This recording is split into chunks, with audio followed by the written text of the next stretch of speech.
work, to our ushers and greeters, and to the artists who make this space beautiful and welcoming, and to everyone who cares for the building and grounds. Thank you for making this a space of connection and beauty, this space for connection and beauty possible. So here we know beloved community is something that we practice together. Moving in and breathing together, celebrating and creating together nourishes us. Here we inherit and create and sustain and pass on the universalist spirit of love and hope, now and for the times we will never see, and we do it together. So welcome to this spiritual community of individual and collective transformation. So this Sunday, before the turning of the new calendar year, this year we approach these dates in January with trepidation, very real trepidation. Our hope is that this place will help feed your resilience in the weeks and months and years to come, that this can be a place where you breathe in peace and you breathe out love, knowing that we and this faith, Unitarian Universalism, take seriously, believe deeply, and commit to a beloved community where you matter, where you can be strong, and where you can fall apart. We need one another, and this Universalist faith draws the circle wide and holds us with love at its center and permeating all. So welcome. I have a few announcements. The first one is, I have mine are different in the note. Peter Mayer and JD Stillwater are going to come and do a show on January 25th. Here, we're inviting other UU congregations as well, so please bring your friends or other UUs you know. And then also, we don't have a slide for it, but I did see on our webpage that there's an all-ages prom on January 18th. How fun is that? And it's a prom, that fundraiser that is planned and hosted by our youth leadership team and our senior high youth group with support of the stewardship team. So come have fun there, get a little silly. I encourage you to find places of beauty and music and delight and connection in order to feed your spirit and remind you of joy and love. The other things, just so you know, is we are going to return back to our 2 services next week. And anything else in those slides? Or is that it? That's it. Perfect. Today, we do not have religious education. We love having kids in the sanctuary. You can wiggle, you can squirm, you can go in back and color, whatever makes you comfortable. And there is nursery care, though, just so you know, which I believe goes up to kindergarten. So that is available today. If you've made it here in person or online, let's just move for a moment towards this invitation of an hour of peace and breath and poetry and story and singing and being together. So let's just begin our time with a few deep breaths together. Something we don't get to do at home or in other places. Pay attention to your body. Maybe scan from your head slowly down to your toes, mapping your body and how it's feeling today. Are there places where there's pain or tension? And if there are, notice them. And if you can, maybe even see if you can send a little love their way and perhaps lessen those a little bit.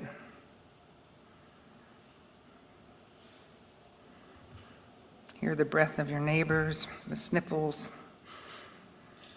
knowing we are together.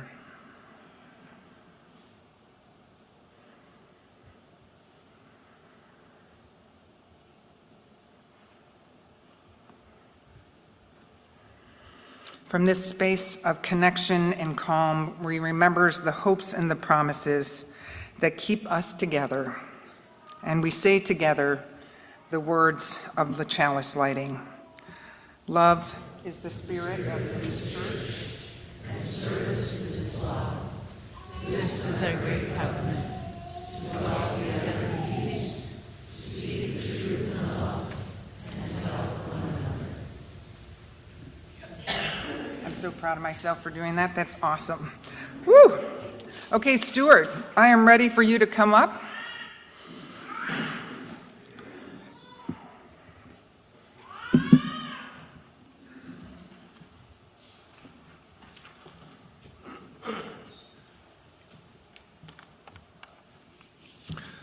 This is a recipe for resilience. 1 part courage. 2 parts tears of failuring doubt. 1 part deep listening. 1 part each of both silence and laughter. You have to give me 1 second here, Stuart. Laughter's giving me a hard time over here. There we go. A dash of trust. A pinch of wonder. A heaping scoop of naps and snacks. Yeah, you got it. In a separate bowl, mix together family, friends, and those who challenge you to be your best self, those with whom you disagree. Add slowly to the larger pot, add a bay leaf, for whatever it is bay leaves do, and let it simmer for as long as you need, which is often longer than you realize or anticipate. Keep the heat at an even temperature, hot enough to cook throughout, but not so hot it burns the bottom. Can be served at room temperature, warm or even cold if necessary. Serve alongside your favorite soft blanket, dog, cat, or other soft item. Make it often. Share with others. Hold on to the leftovers. You'll need them after a long day that challenges your soul. Thank you.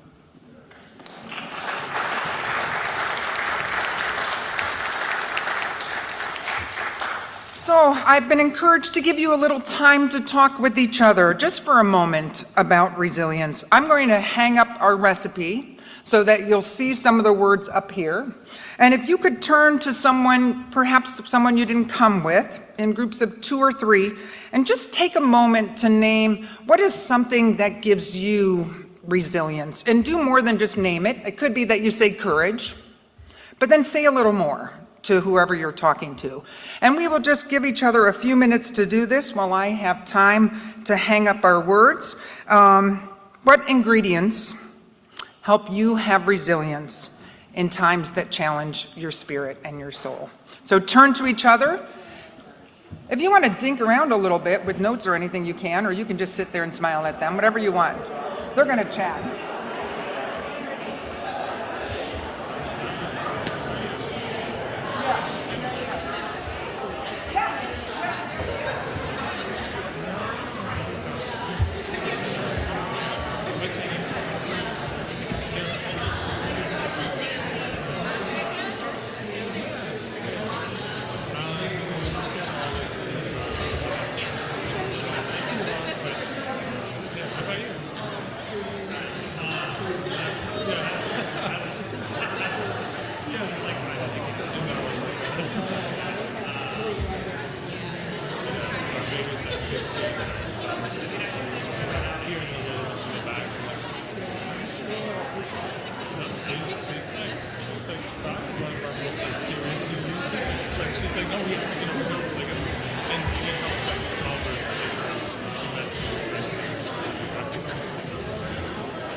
Yeah, so she'll be next year. Who's your now? Okay. Yeah. Lola and Ted. Right? Yeah. I'm sure she does. Yeah. If she's doing Al next year, yeah, that'll be a class. Yeah. Did you do Al? Like when you said no. Yeah. There may not be any rhyming.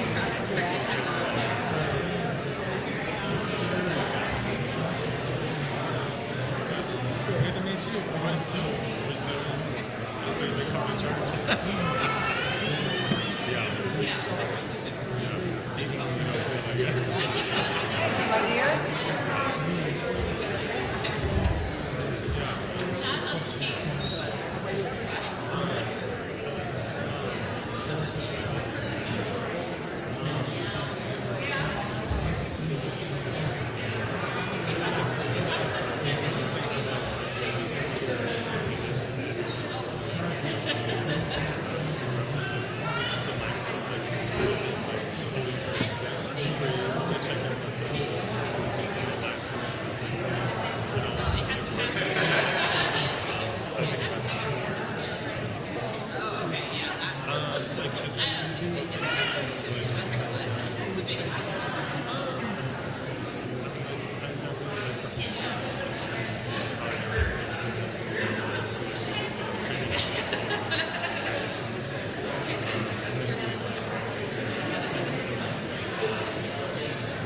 I hope these are conversations that can continue in the social hall, or if you're online with folks when you see them in church. It's so important that we learn from one another and we hear each other's stories of resilience. I do want to say there was a little basket in the back with shawls. I don't know if there's any more still in there, but if you're cold, you can check. It was over in that corner. I'm not 100% sure.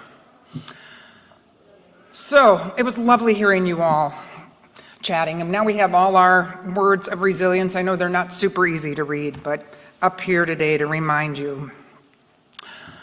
We arrive today, like we do every week, with both joys and sorrows in our hearts. And part of the promise that we make to one another as a community is to celebrate the joys and bear the sorrows of one another.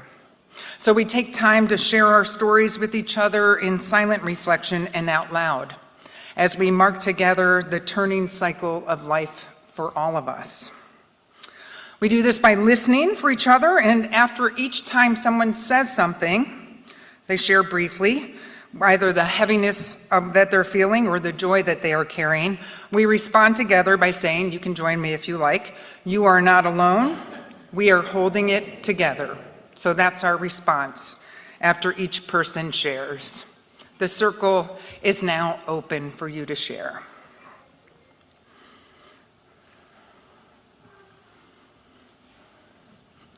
I have my granddaughter Harper here with me today from South Carolina. Oh, having her granddaughter here today from South Carolina. You are not alone. We are holding it together. I'm asked for prayers for my brother Steve. He's living in Ohio, and he's got advanced Parkinson's. A prayer for her brother Steve, who lives in Ohio and has advanced Parkinson's. You are not alone. We are holding it together.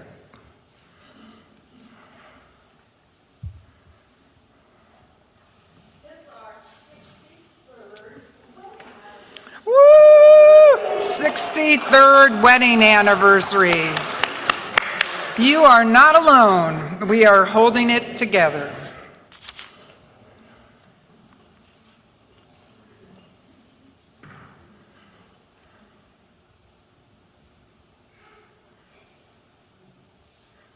For those people struggling with anxiety and depression and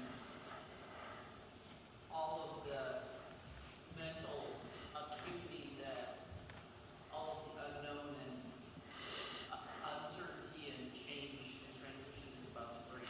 For people struggling with mental health, depression, anxiety, and all the unknowns that with the upcoming changes are going to bring. You are not alone. We are holding it together.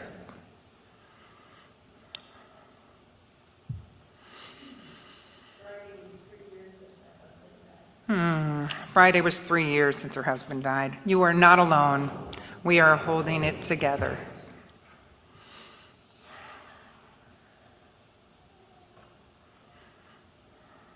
Feeling a lot of gratitude for this age range in this room this morning, from the little tiniest to the oldest. Wonderful. So much gratitude for the age range in this room together, the littles and the olders all together. You are not alone. We are holding it together. For children facing transitions. Celebrating,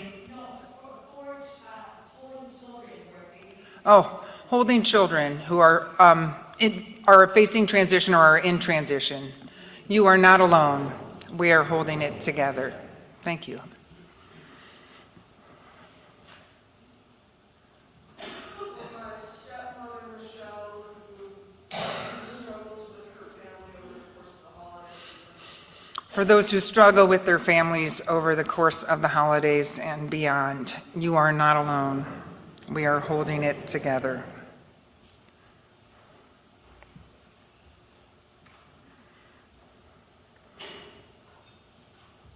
We hold the Solonic Schlatt family, I hope I said that okay, in our prayers this morning. Nicole's mom, Teresa Schlatt, was admitted to the hospital at the University of Kentucky on Monday before Christmas. Her transplanted liver, which she received 18 years ago, is in severe failure. If she does not end up making a huge recovery in the next few days, they anticipate getting hospice involved. Their whole family is devastated, and they'd love your love and support and encouragement from afar today. You are not alone. We are holding it together. We hold all the joys and sorrows that we have spoken here, as well as those which remain in the silence of our own hearts. Please join me in a moment of silence, and then I'll share a reading by my trans-identified colleague, Sean Parker Dennison.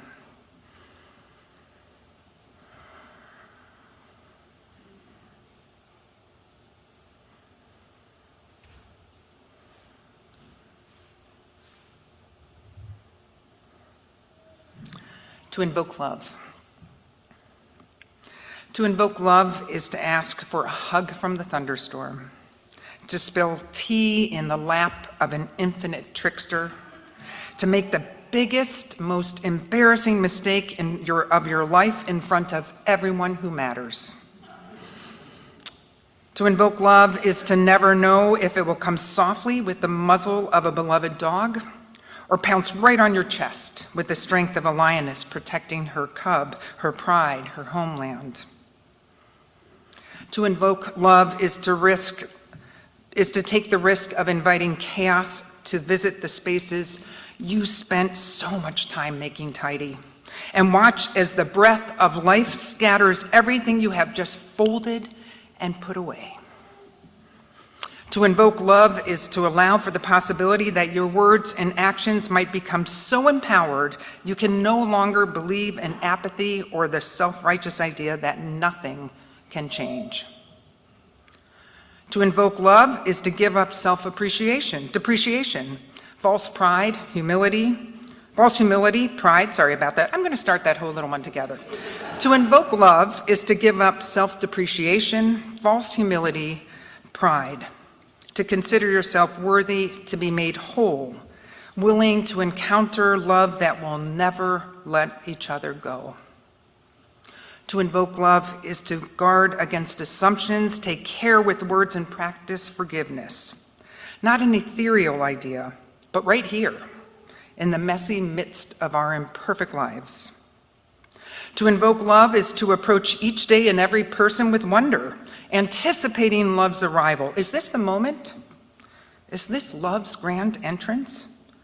Am I this person, an embodiment of love? Am I the one? To invoke love is to play the fool, the one more concerned with loving than appearance or reputation, the one willing to be vulnerable, abandoning anything that gets in love's way. To invoke love is to be ready to become love, here, now, in everything we do. Are you ready? Let's sing Spirit of Life together. You can rise in body or spirit if you would like.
Good morning.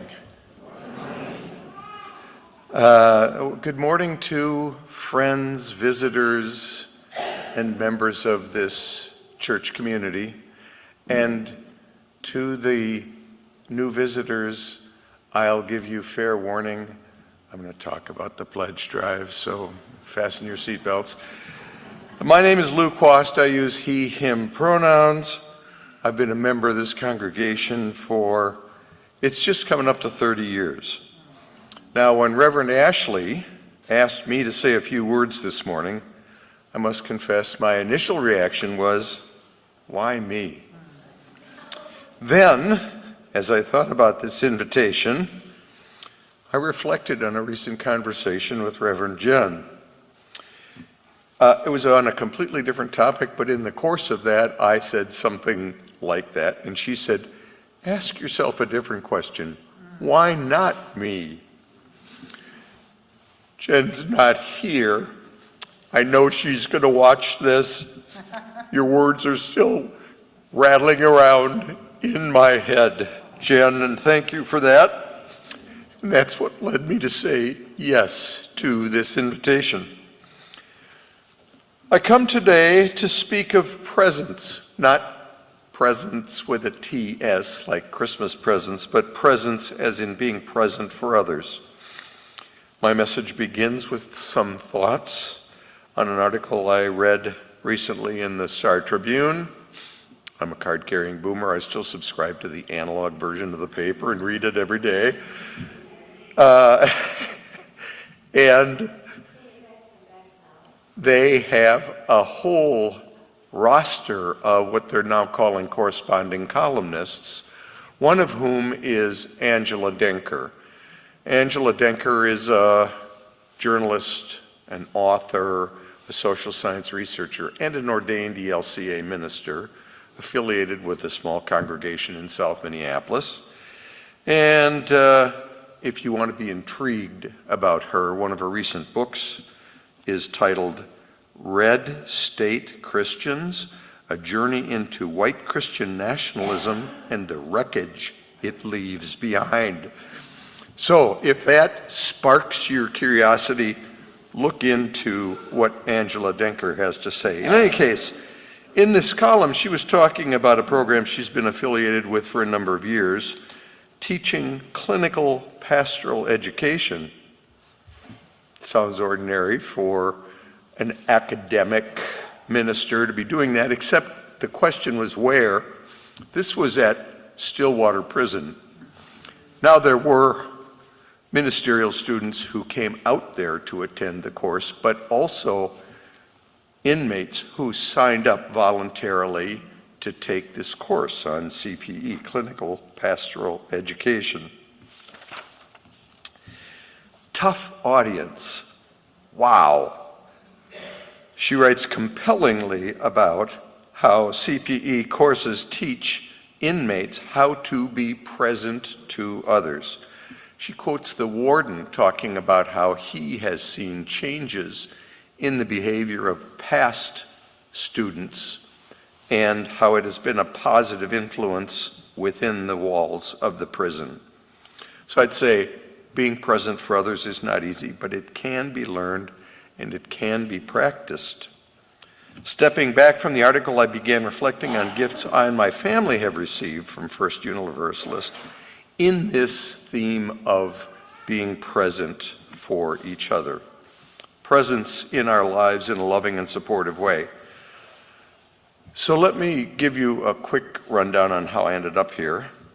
When I first met my late wife, Sharon, we had grown up in the Twin Cities in a different faith tradition, not Unitarian Universalism, which, by the way, statistically is the norm for the people in this room and in the UU congregations across the country.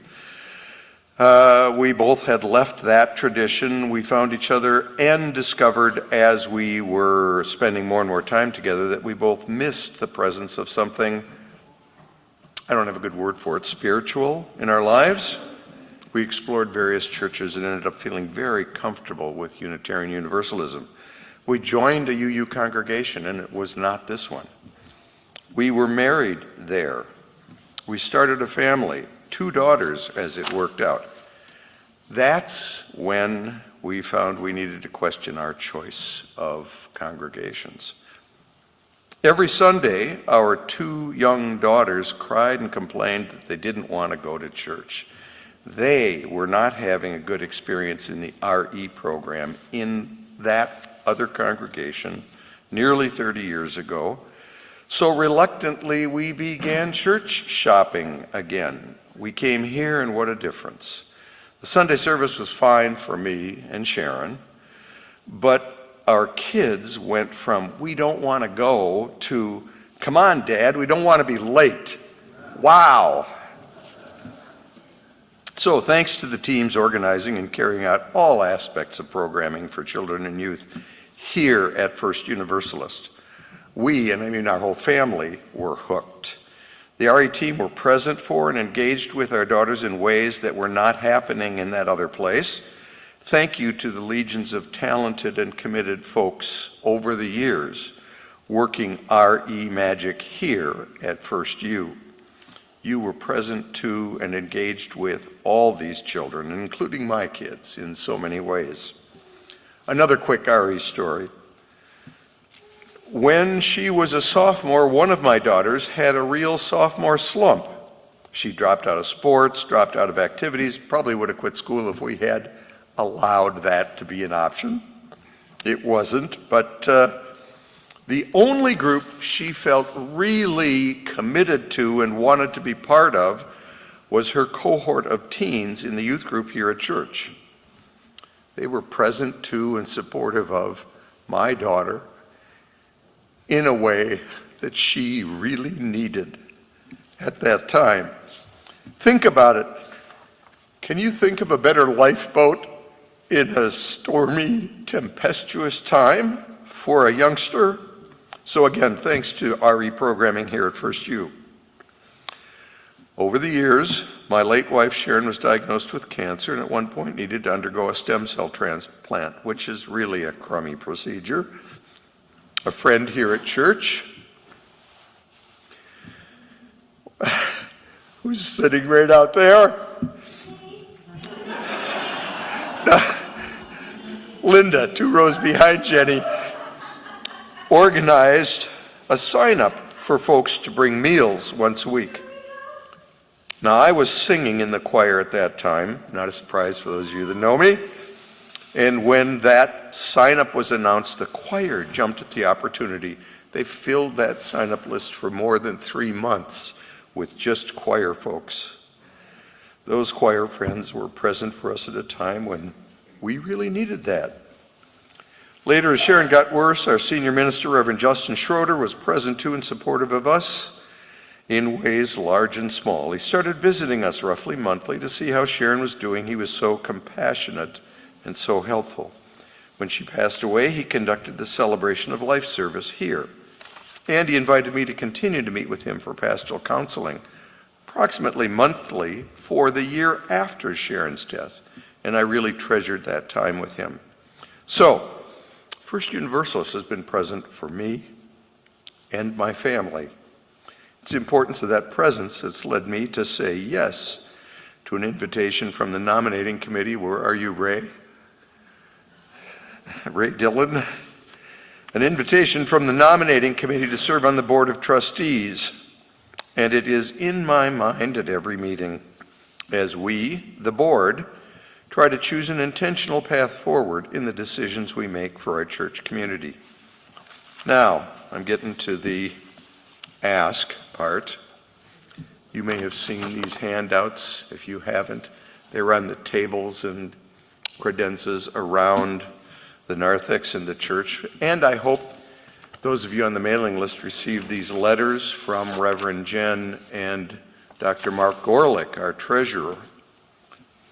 In her letter, Jen describes our compelling need to be able to be present to the needs of those within and beyond our walls. We know that we will need the presence and care we can offer each other, and we know that we must be prepared to offer sanctuary and safety to those at risk within and beyond our walls. We are saying yes to new ways of supporting each other within our congregation as we strengthen our practices of caring for each other. Mark, our treasurer, in his letter, comments on how this congregation has the opportunity to secure our funding for the 25-26 program year. It doesn't even start until July of 25. But secure it now, which will allow us, the staff and the board and the congregation, to use our time and talent on issues that really matter. We've got that budget thing nailed. We can do this. Speaking only for myself, I'm following Mark's lead and making a multi-year financial commitment to First Universalist in an amount that's meaningful to me. For me, First Universalist will be the biggest beneficiary of my charitable giving over the next several years. Our church is one of the things that gives me hope these days. And we, the board, hope that you will also consider making your commitment early before Inauguration Day, which happens to be Martin Luther King Day this year. So think about making your commitment before January 20th to enable us to continue to act and serve the needs of those within and beyond our walls. Let's stretch our collective hopes into new realities we can hardly imagine. Thank you for all you are able to do. Thank you.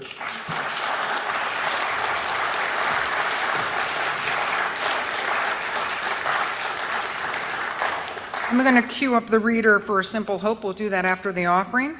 So today's offering, each week we take an offering that's for an external, primarily for an external group. Today's is Black Visions Collective. As the year turns, we reflect on what it means to build resilience individually and collectively. Resilience is more than endurance, it's hope in action. It's the vision to reimagine the systems that bind us and the courage to create something better. Black Visions Collective leads that work. Black-led and rooted here in the Twin Cities, they organize for liberation through justice, healing, and transformation. They remind us that peace and resilience are not found in isolation, but in community and accountability. Today's offering strengthens their vision and carries our shared hope forward into the year to come. You'll see how to give on the screen.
Morning.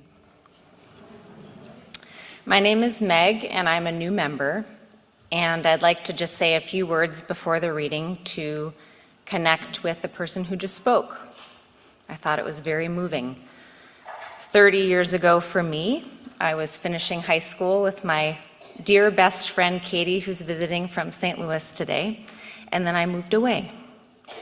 And we just moved back this summer, and I too have two girls, sophomore and junior, whose embrace from the church has made this transition so lovely for us. So I'm very grateful for that. A Simple Hope by the Reverend Julian Jamaica Soto. Last year, the IT toy was some kind of beeping computerized egg. The frenzy and desperation reaching for the perfect gift. Sold out everywhere, this egg. Hope can be kind of like that. People strain and struggle for the perfect definition. Is it now or future perfect? As in, we will have survived.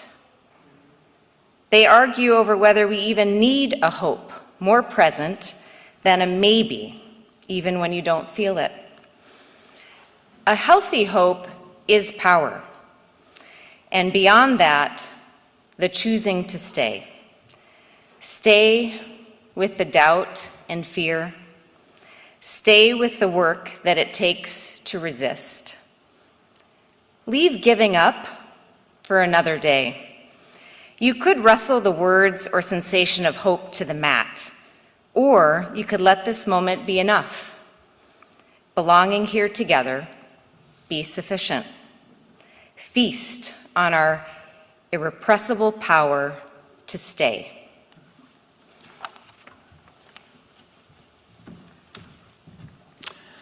And All of This, Everything by Andrea Gibson from Take Me With You. This year, everyone I know had a broken heart.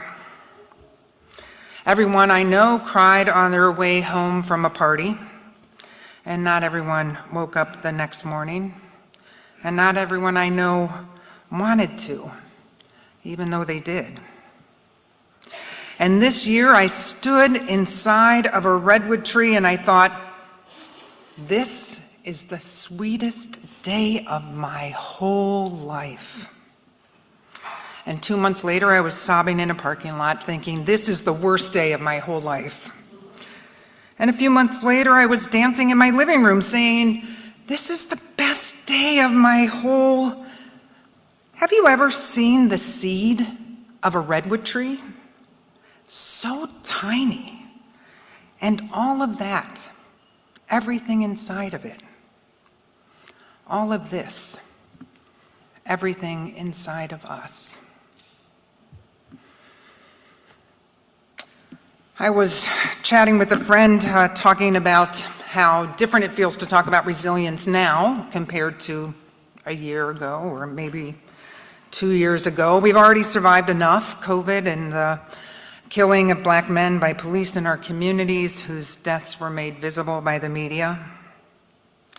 I'm aware that speaking about resilience at this time feels different when speaking to many people who have lived in relative comfort outside of daily discrimination, all of the isms that are spoken out loud on purpose and those that are not necessarily intended, but that hit as constant microaggressions throughout one's day. I'm aware that even though several of my identities are outside of the heteronormative male identity, which still seems to rule the day in this country, I don't really know how, I live and I surround myself with people very much like many of you. So my life has been relatively comfortable, even though I'm a lesbian mom who raised 2 sons with my spouse, and I know that for years, when I think about it, up until 2013 in our state and 2015 federally, I was much more aware of what it was like to live without equal protection and discrimination.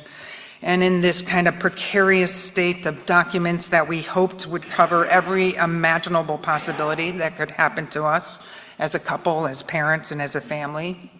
And then I got comfortable. and I found myself living with a presumption of hope. But post-election, that sense of comfort was stripped away. The dialogue in my head is so loud some days that it's hard to be present. Fear and anger and stress and disbelief swirl around and around in my head and my heart and my body and my spirit constantly. I think that's why Andrea Gibson's poem of those rapidly changing emotions resonated with me so much. I've become acutely aware of my own humility around my prior comfort, recognizing that there are many I know and love and admire and work beside and live near, you get the picture, who have endured constant fear and anger and stress and disbelief for their whole lives. I try to let these emotions, this understanding, be a teacher, to help me grow more compassionate and loving instead of turning them outward at a man who was recently sitting at a theater I was at with a Make America Great hat, or a man the other morning at the cafe I was at with a jacket with a large American flag on the back. I had many thoughts going on in my head at that point, and I know that letting the feelings that I am sad to say are often of hate emerge from my gut and move rapidly through my head, making it want to explode, get way too much of my attention. And they are not a recipe for resilience. They are a recipe for depression and separation and a ticket into a tunnel of doom. So now, instead of the presumption of hope, I find myself relying more on faith. Faith, Susan Salberg, in her book titled Faith, says, is the capacity of a heart that allows us to draw close to the present and find there the underlying thread connecting the moment's experience to the fabric of all life. It opens us to a bigger sense of who we are and what we are capable of doing. Mainly, it gets me out of my own way, I would say. I am constantly pulling myself from moments that feel hopeless and shifting the story to a longer story in history, a history where people have survived the unimaginable and still found a way to keep a sense of self and connection and love and even joy. We know what lies ahead on the federal level is going to be horrific. And at the same time, we need to remember that we live in a state that has made some bold moves towards equity and inclusion. And we need to remember that we live in the Twin Cities and surrounding areas because people here want to live among others who are not just like them. And that the value of the richness of life that is the best of the American experience is what they want in their daily lives. I constantly told congregants at the last church I served that what you feed is what you become. So, if you consume things that are heighten your sense of dread and fear and us, them thinking and hatred, then those only get larger in your life. Like most preachers, I'm aware that I often preached what I needed to hear, and that struggle to maintain my own equilibrium when the world feels like it's on fire is not easy. But we can control what we consume. We can look for recipes, ingredients in our lives that feed our resilience versus weaken it or shred it down.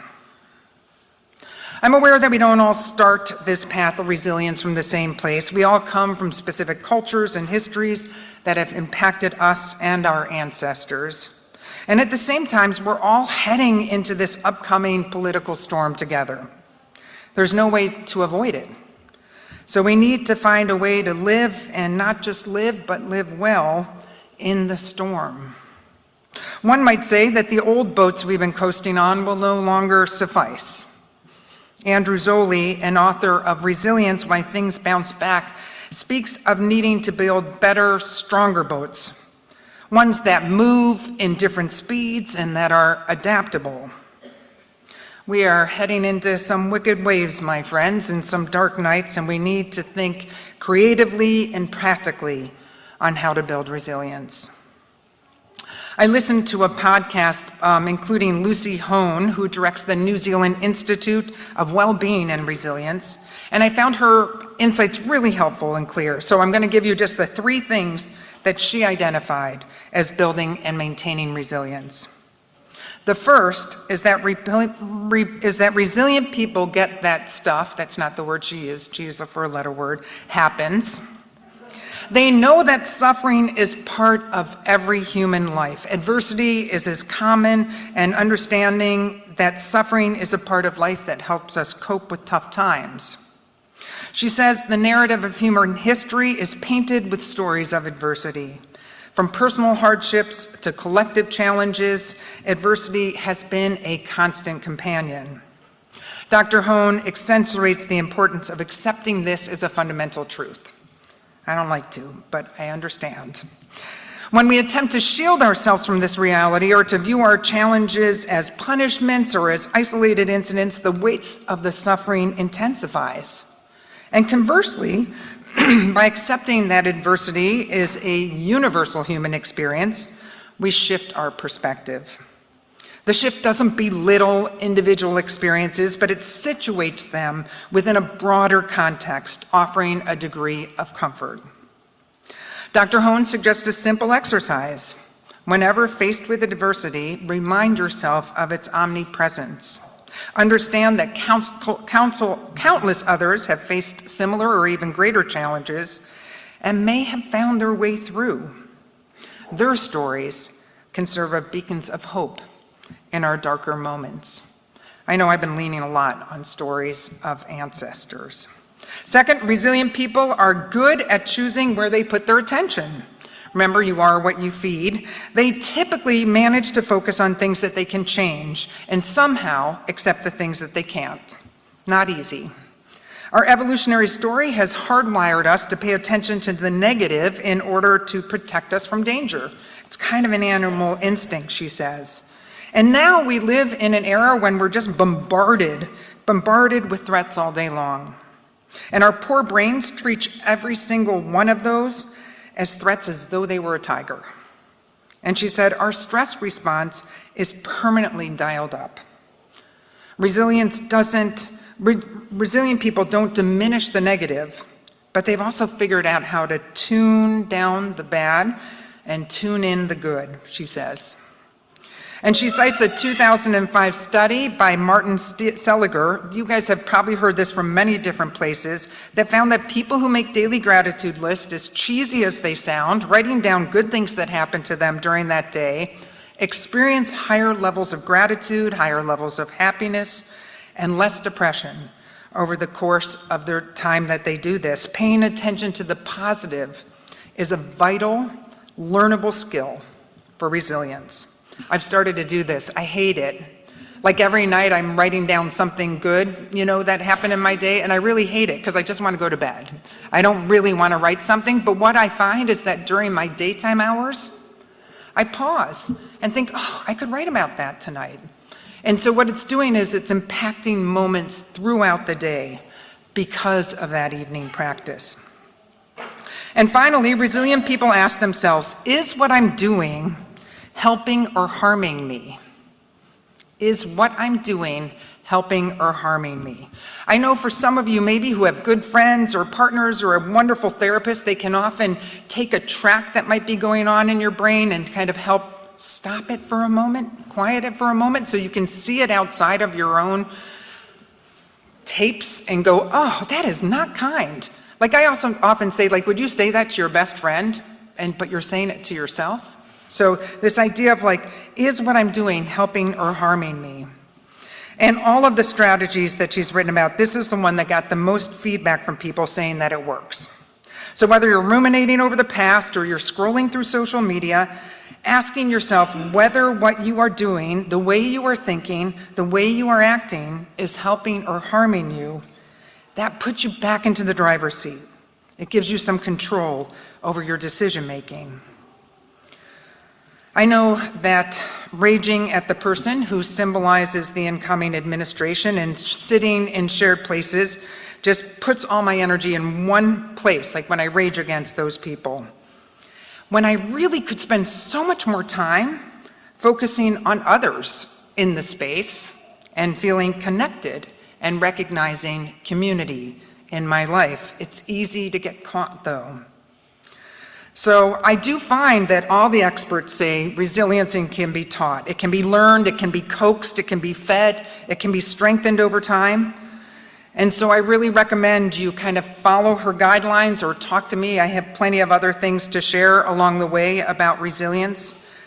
Just let it into your life. And I also highly encourage spiritual practices, and I would love to talk to any of you about that. I know some of you have probably been part of the Wellspring programs or small groups here, but spiritual practices are not perfected. They are just added into your life, and they can be very simple or they can be more highly trained, but something that helps you practice and stretch a muscle of grounding yourself in the Spirit. I think what I'm going to do is just remind you to think about the ingredients for your recipe of resilience. Resilience that will help you bounce back after you've been down, and that reminds you that the beauty and strength within and among and beyond you are ever present. You're going to need resilience not to just get through the storms of these next few years, but every day in everyday life when the inevitable stress and suffering comes your way.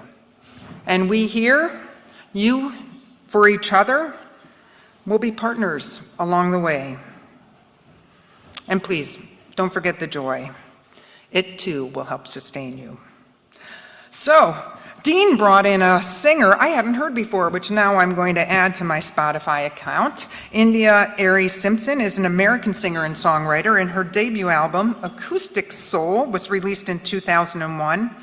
She's had 6 more studio albums, 1 Grammy Awards, including Best R&B Album, and Spotify describes her as among a small class of post-millennial R&B artists.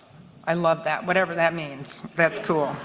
So we will be joining Dean in the chorus of the song, I Am the Light, and the words will be up on your screen. Please feel free to rise in body or spirit.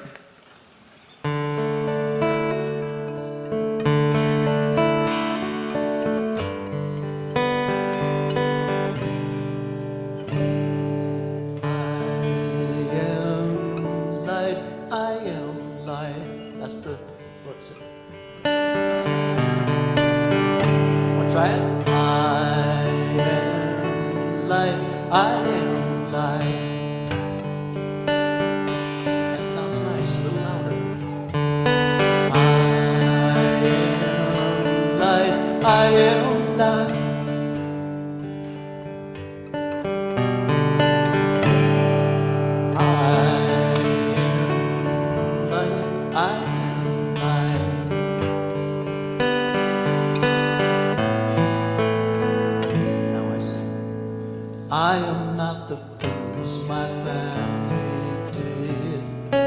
I am not the voices in my head. I am not the pieces of the brokenness inside.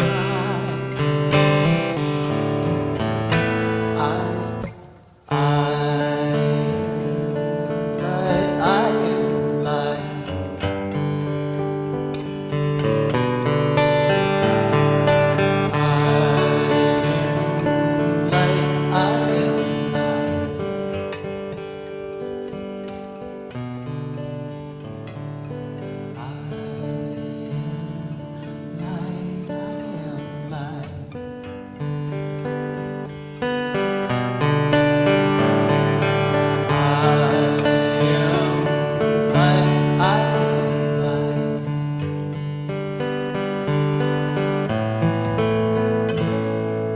I am not the mistakes that I have made, or any of the things that cause me pain.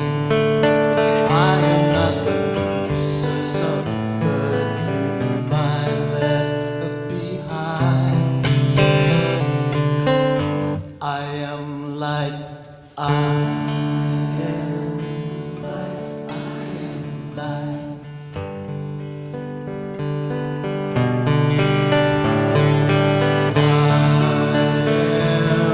light, I am light.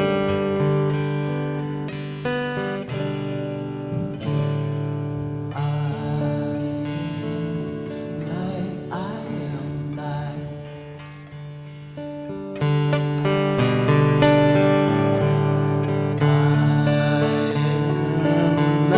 I am light.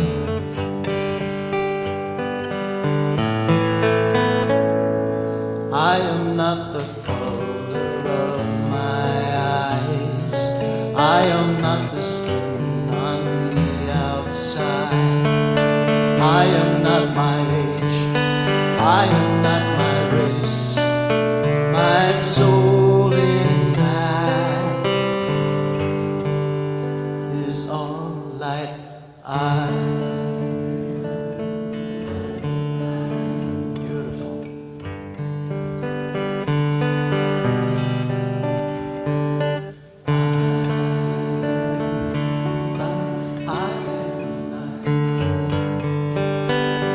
Let's give it to 'em now. I am light.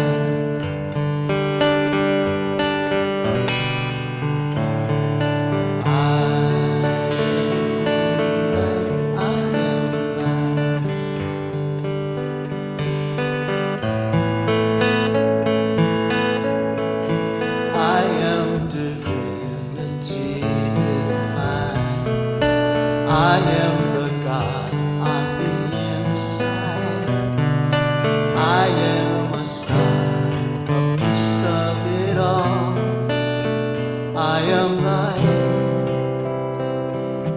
Here we go. I am light. I am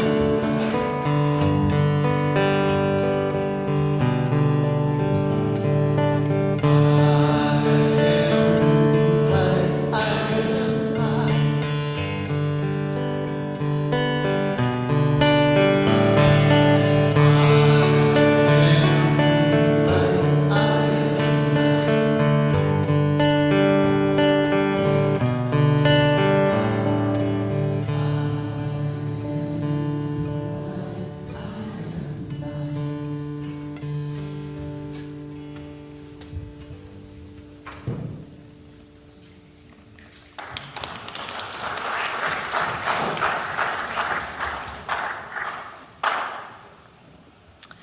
A Charm for Hope, a String, by the Reverend Julian Jamaica Soto.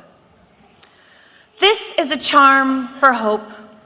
The first thing to do is tie a string around your finger. Remember, you are not alone. Think of the ways that our best shared futures are braided inextricably with your own present and your destiny. The second thing is to untie the string and let the knots and tightness fall away. Let the burden of bleakness roll off your sore shoulders. Resistance on the opaque horizons only requires one source of strength, one ray of light. Remember that persistence doesn't require all the answers up front, only one. Fortunately for all of us, we have one response: to remain together through awkward times and happy ones. We remember and we refine our resolve in one another. Let's hear it from our visitor. Thank you. Another poem by the Reverend Julia Jamaica Soto from Spilling the Light, Meditations on Hope and Resilience. This one is called Snowflakes, a guide. How do we spring back into shape after a long week, an election season that drags, a broken heart that's still not healed, raw but beating? No duct tape will cover the cracks. No glue will mend the map. Some people think they can shame you, make you small by calling you a snowflake.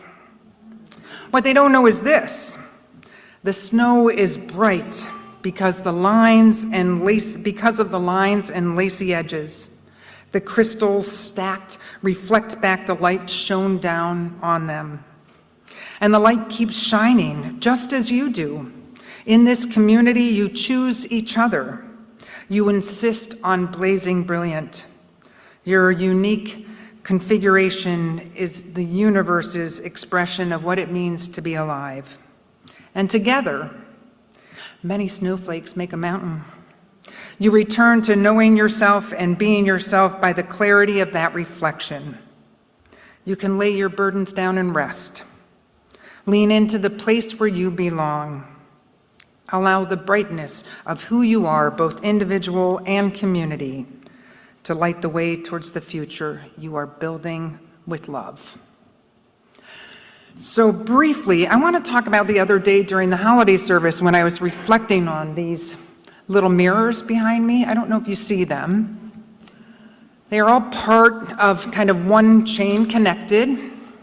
Some of them, particularly on this side where the breeze seems to hit them a little bit, some of them are reflecting full light, and some of them have turned so far that they're really kind of invisible. And yet they're all connected. And it's kind of what I think about what we're going to have to be for one another in the months and years to come, that there's going to be days where you come in here feeling good. Your gratitude list has been working, you've had time with loved ones, maybe you just had a good workout, and you're feeling good and strong. And next to you, maybe someone who has felt invisible or pained or struggling all week long. And somehow there's that thread that connects us. So how do we be the people of light without overdoing it for those who are vulnerable and in pain and struggling? And how do we show up even when we don't want to, so we can have just a little bit of that light reflected on us? This past week, well, I guess I've been here like 2 weeks, maybe, I don't know. It's been fast and furious. But I spent time calling people as I combed the list who had lost loved ones over the past year and inviting them to the Blue Holiday service. If you've never gone, I so encourage you to go. I did the same ones at my old congregation. There is something about these moments when everybody's supposed to be happy and joyful, when grief can show up in a very tender way. And Ellis played music, those of you who know Ellis, 3 songs about grief. And I mean, here I'm sitting there like, leading the service, and tears are rolling down my eyes as I acknowledge the loss of one of my dearest friends from 4 years ago. It was just sort of beautiful and surprising what it means to come together and make that space together. So I really encourage you. I think there also will be a service of remembrance soon. And I encourage you to find ways that you can come together and let that live and have space. So as I was calling folks, I hit one person who is working among folks who are in our country called immigrants, who are attending schools and live in families and are scared as all get out about what's down the pike. And needless to say, as someone who loves them, their heart is tender and afraid and protective. And honestly, they said to me they are not really in the mood to come to church. So I want to give you permission of what I remember saying to young people. I attended a workshop once for young people who had returned to church and felt like it was just too overwhelming because it was like a massive family reunion with everybody going, and what are you up to now? What are you doing now? And they were like, I don't want to come to church, but I want to come to church. I said, attend online if that will help. Come in late, sit in the back of the balcony, and leave early. Find a way to tend to your spirit, to feel the love, to feel the possibilities that exist in this room. Take care of yourself, and sometimes that means leaving a house when it's dark and coming to the whatever this prom is going to be, or the Peter Mayer concert, so that you remember there is a bigger story than the one we are hearing day after day after day. And as long as these are up, remember you're not alone. You are part of that thread. And sometimes you're the light, and sometimes you may be invisible or vulnerable or in pain. And no matter what's happening to you, you are loved, We are so grateful you are here, and we want to be part of the community that holds you tenderly through these years ahead. I think we're going to sing again, Dean. Yeah, thank you. What do you think of that? Thank you for singing so beautifully on I Am Light. That really was absolutely beautiful, gorgeous. wasn't it? Thank you. Yeah. So we are going to sing My Life Flows On in Endless Song. Please rise in body or spirit. The words will be on the screen, or you can use them out of your hymnal.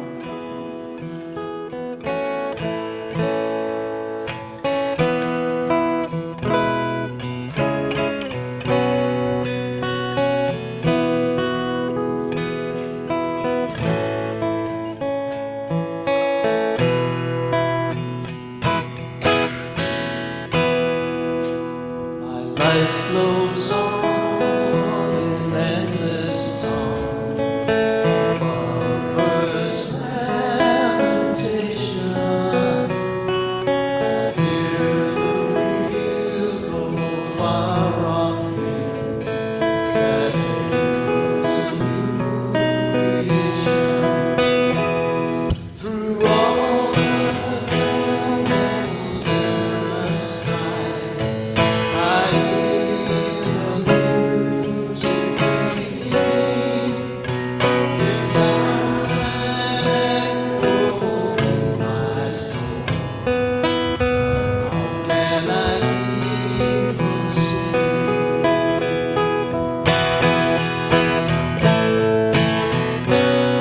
And though the tempest round me roars, I know the truth it liveth. Though the darkness round me grows, songs in the night it giveth. No storm can shake my inmost scar, while to the rock I'm clinging. Sweet softly wills in heaven and earth, that I keep from singing.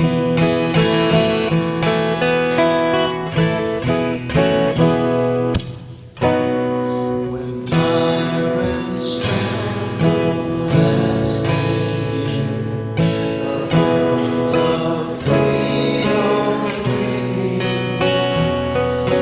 friends rejoice both far and near, and I keep from singing. To business cellar dungeon wild, my thoughts to them are reading. Friends by shame, my hunted find, and I keep from singing.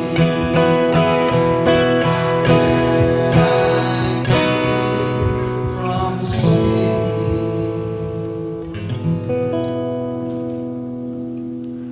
Thank you, beautiful singers. As you return to your day, know that you are resilient. You have already weathered so much. We are bound together by a powerful, love-centered faith which can hold us through what lies ahead. Come if you feel strong. Come if you feel broken. Come if you feel vulnerable or giddy. There is room for all of us here, and we need one another. Go in peace. Amen.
picture